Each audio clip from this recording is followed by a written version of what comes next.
Hello my friends, आप सुन रहे हैं हमारी कहानी पैशनेट लव एपिसोड 35 है ना। तो चलिए कहानी को आगे बढ़ाते हैं। आई होप आपको पिछला एपिसोड पसंद आया हो। तो शुरू करें इस कहानी को।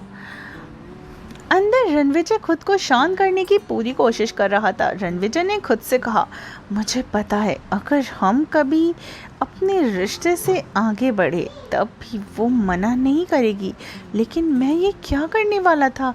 आज अगर मैं होश में ना था तो नहीं सान्या, हम पूरी तरीके से एक होंगे। लेकिन शादी के बाद इतना बोलकर उसने अपनी आंखें बंद कर ली। उसकी आंखों के सामने अभी के पल जो उसने और सान्या ने साथ बिताए वो ही घूम रहे थे। रणविजय के चेहरे पर एक मुस्कान आ गई। कुछ ही देर के बाद वो बाथरूम से बाहर आया और सान्या अभी भी वैसे ही चुपचाप बैठी थी। रणविजय ने उसे एक नज़र देखा, फिर वहां से वार्डरोब की तरफ चला गया और कपड़े चेंज करने के लिए वो कुछ समय के बाद ही बाहर आया। रणविजय कपड़े चेंज कर चुका था। सान्या और उसकी नजरें एक दूसरे से मिली। सान्या खड़ी हुई और जाकर झट से रणविजय के गले लग गई। रणविजय ने मुस्कुराकर उसे अपनी बाहों में भर लिया।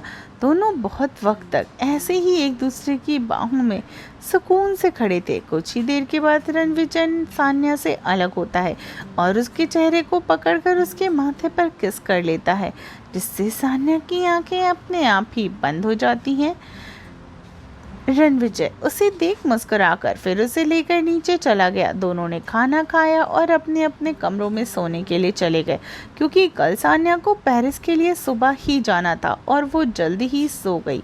अगले दिन 11 बजे ऑस्ट्रेलिया जंगल के बीच में वहीं सफ़ेद रंग का महल जहाँ चारों तरफ गार्ड्स थे, तभी वहाँ एक कार आकर रुकी और कार का गेट खोला। वहाँ से एक लड़की बाहर आई, ब्लू क्रॉप फ्रॉक टॉप में और वाइट पैंट, बालों की हाई पोनीटेल, होठों पे डार्क वाइन कलर की लिपस्टिक, चेहरे पर खुशी से चमक। हाइट लगभग 5 से 6 इंच और गोरा रंग। वो चलकर अंदर आती है। अंदर हॉल में एक साइड में ग्लास का बड़ा सा टेबल था जहाँ चारों तरफ एलेक्स, डेविल और जैन, सुशील, स्काई और जिया थे।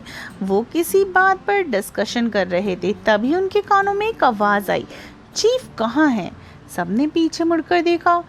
वो लड़की आलिया खड़ी थी। उसको देखकर सुनील जिया के कानों में बोलता है, देखा आते ही हाय हेलो नहीं, डायरेक्ट चीफ कहाँ है। जिया ने उससे घूर कर चुप करने का इशारा किया। जैक आलिया की तरफ देखा और कहता है, ब्यूटी वाइट है। जैक आलिया की तरफ देखकर कहता है, हे ब्यूटी व्हाट हैपन। चीफ आते ही होंगे। चीफ क्या तुम्हें दिन रात बस यहीं टहलते हुए मिलते हैं क्या। जैक की बातें सुनकर आलिया ने अपना मुंह बना लिया। जैक एक वेस्ट इंडीज था। उसकी हाइट यहाँ पे सबसे ज़्यादा थी, साथ ही उसकी बॉडी भी बहुत ज़्यादा हड्डी कट्टी थी। उसके चेहरे पर हमेशा एक मुस्कान जो उसे बहुत ही हैंडसम बनाती थी। स्काई ने जैक से साथ ही अपना हाथ पकड़कर नीचे कर लिया और आलिया की तरफ देखकर कहा, Alia you rest now, chief ने कल ही मुलाकात होगी सीधे लोकेशन पर। आलिया ने कहा और वहाँ से चली जाती है। उनके जाने के बाद सुनील ने मुंह बनाकर कहा, यार ये पहले बहुत अच्छी थी, पर जब से इसे चीफ के लिए फीलिंग्स आने लगी ये सच में बदल गई। जिया, लेकिन मिशन के टाइम आलिया किसी और चीज़ पे फोकस नहीं करती। डेविल, या you are right Jiya. Alex, guy is just focus here. सबको अपना अपना लोकेशन याद आया। शाम को मैं और जैक की तरफ इशारा करके, जैक चीफ से मिलने जाएंगे। हमारे पास 2 मिशन है, अब चीफ ही डिसाइड करेंगे कि आगे क्या करना है। सब हाँ किया और सर हिलाकर चले गए। इंडिया, सुबह 7 बजे एयरपोर्ट पे एक साथ कई कार्स आकर रुकती हैं। सारी कार में पहले तो गार्ड्स बाहर आते हैं और फिर एक कार का गेट खोला जहाँ से अंजिक के बाहर निकलता है और दूसरी तरफ से सॉरी जहाँ से रणविजय बाहर निकलता है और दूसरी तरफ से सान्या ने कैजुअल शर्ट और पैंट ही पहन रखी थी, बालों का बन और सिर पे चश्मा, एक हाथ में अपना हैंडबैग पकड़ के आई थी। एयरपोर्ट पे सबको नज़रों में अपनी तरफ देखते हुए दोनों वीआईपी एंट्रेंस की तरफ चले जाते हैं, जहां सान्या की कंपनी वालों की क्रू मौजूद था। सब दोनों को देख रहे थे क्योंकि रणविजय और सान्या साथ में बहुत ही खूबसूरत जो लग रहे थे। सबने रणविजय को ग्रीट किया। रणविजय ने भी उन सब की तरफ देखकर मुस्कुराकर सर हिलाया। सान्या रणविजय की तरफ देख रही थी। रणविजय ने भी उसे देखा और हल्का सा मुस्कुरा दिया। बस यही चाहिए था सान्या को। कुछ देर के बाद फ्लाइट की अनाउंसमेंट हुई तो सब चले गए। रणविजय तब तक सान्या को देखता रहा जब तक वो उसकी आंखों से ओझल नहीं हो गई। रणविजय फिर वहां से चला गया। इधर कनक का हाल बहुत बुरा था। इतने समय से उसने अंजिक को देखा जो नहीं था। उसके दादाजी के बाद अंजिक ही था जो उसकी परवाह करता था। मिस्टी ने उसे खाना खाने के लिए बुलाया पर कनक नहीं आई। वो सीधा पेंटिंग रूम में चली गई। कनक अब घंटों बैठकर सिर्फ पेंटिंग किया करती थी। अभी भी कनक ने कैनवास उठाया और उसमें कुछ बनाने लगी। उसका पूरा ध्यान उसी में था। पेंटिंग करते वक्त कनक के चेहरे के भाव कहीं बदल जाते थे, कभी खुशी तो कभी गम, कभी नमी तो कभी किसी का इंतज़ार। कनक ने एक पेंटिंग बनाई जिसमें अंधेरी रात में चांद की चमक, चांद की रोशनी के नीचे एक लड़के ने लड़की के हाथों को प्यार से पकड़ रखा था और नीचे की तरफ एक तालाब था जहां उन दोनों का अक्ष नजर आ रहा था। कनक की आंखों में पानी आ गया। उसे पता ही नहीं चला कि कब वो अंजिक के ऊपर इतना भरोसा करने लगी। अंजिक अगर उससे इस समय जहाँ भी ले जाए वो सच में उस पर इतना विश्वास करती थी कि वो बिना किसी सवाल के उसके साथ चल सकती है। उसकी आंखों से आंसू गिरते हुए उसके गालों पर आ गए। कनक अपने अकेले में अंजिक को याद कर रही थी। उसे क्या पता था कि बस वो ही अकेली नहीं तड़प रही, कोई और भी है जो उसके बिना तड़प रहा है, जो उसे हमेशा अपनी बाहों के घेरे में अपने पास सुरक्षित रखना चाहता था। ऑस्ट्रेलिया रात के 2 बज रहे थे। एक बड़े से रूम के बालकनी में एक स्विमिंग पूल था। उस स्विमिंग पूल में एक लड़का शर्टलेस उसके हाथ थे और उसके नज़र अपने रूम की दीवार पे थी जो सफ़ेद रंग की थी, जहां इस वक्त एक वीडियो चल रही थी जो सीसीटीवी कैमरे की लाइव वीडियो थी। अंजिक अपने जुनून और शिद्दत के साथ वहां देख रहा था जहां कनक रो रही थी। अंजिक के दिल में भी एक दर्द सा हुआ जो आज तक उसने कभी महसूस नहीं किया था। कनक के आंसू से बेचैन कर रहे थे। अंजिक कनक के चेहरे को देखते हुए, बस कुछ वक्त का इंतज़ार कर लो, जानता हूँ तुम भी मेरा उतना ही बेसब्री से इंतज़ार कर रही हो जितना कि मैं तुमसे मिलने का इंतज़ार कर रहा हूँ। पर क्यों, क्या है तुम्हारे दिल में जो मेरे ना होने पर तुम्हें इतना दर्द होता है? तुम्हारी पल पल की खबर रहती है मेरे पास। इन चंद दिनों में भी तुम्हारे रग रग से वाकिफ़ हो गया हूँ मैं।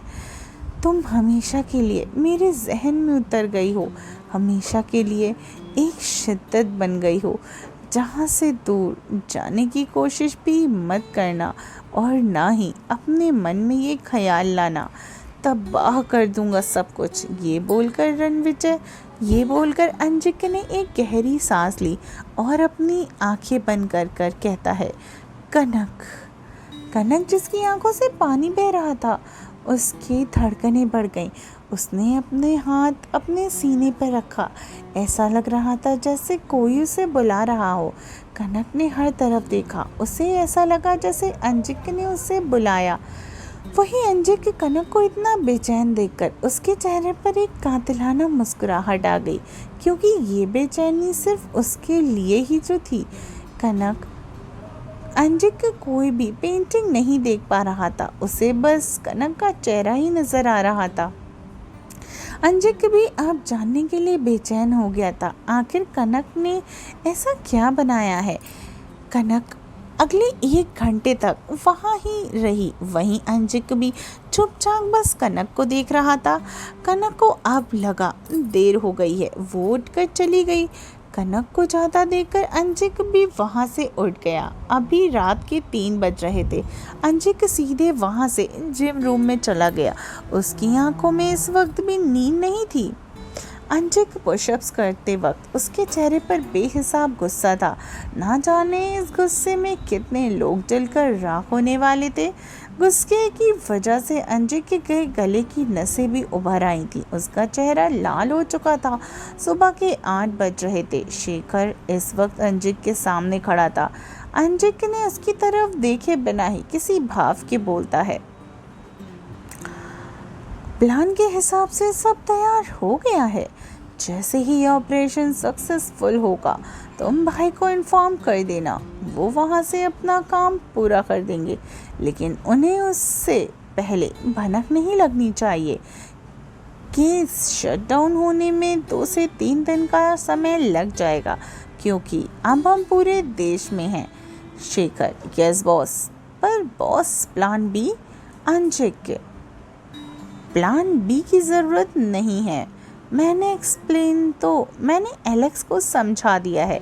एलेक्स और अंजिक के बीच में क्या बात हुई वो बाद में पता चलेगी। अंजिक फिर मेंशन से बाहर आने लगा। तभी वहाँ पे रोहित आ गया। रोहित उसे देखकर उसके पास आया और उसके कंधे पर हाथ रखकर बोलता है, मुझे नहीं पता तू क्या सोच रहा है, क्योंकि तू सारा प्लान किसी को भी नहीं बताएगा। मुझे बस इतना कहना है कि तुझे जो करना है कर। मुझे बस मेरा दोस्त सही सलामत मेरे सामने चाहिए इस मिशन के बाद। अंजिक की एक नज़र उसे देखा और अपना सिर हिलाकर वहाँ से चला गया। उसको इस तरह जाता देखकर रोहित अपने मन में बोलता है, पता नहीं तू क्या सोच रहा है, इस बार मुझे कुछ डर सा लग रहा है। रोहित ने कुछ वक्त उसे ऐसे ही देखा और फिर वो भी कार में बैठकर अपने किसी पेशेंट के ट्रीटमेंट के लिए वहाँ से चला गया। हे फ्रेंड्स, आई होप आपको हमारी स्टोरी पसंद आई हो। तो क्या करने वाला है अंजिक, और ऐसे कौन से खतरनाक मिशन पे आया है जिसका अंजाम बहुत बुरा होने वाला है, और क्या कनक और अंजिक की ये दूरियां मिटेंगी? क्या कनक अपने जज्बातों को समझ पाएगी? क्या अंजिक अपने दिल की बात कनक से कह पाएगा? आखिर क्या होगा इस कहानी में आगे? स्टोरी में बने रहिए और सुनते रहिए पैशनेट लव सिर्फ टिनी FM।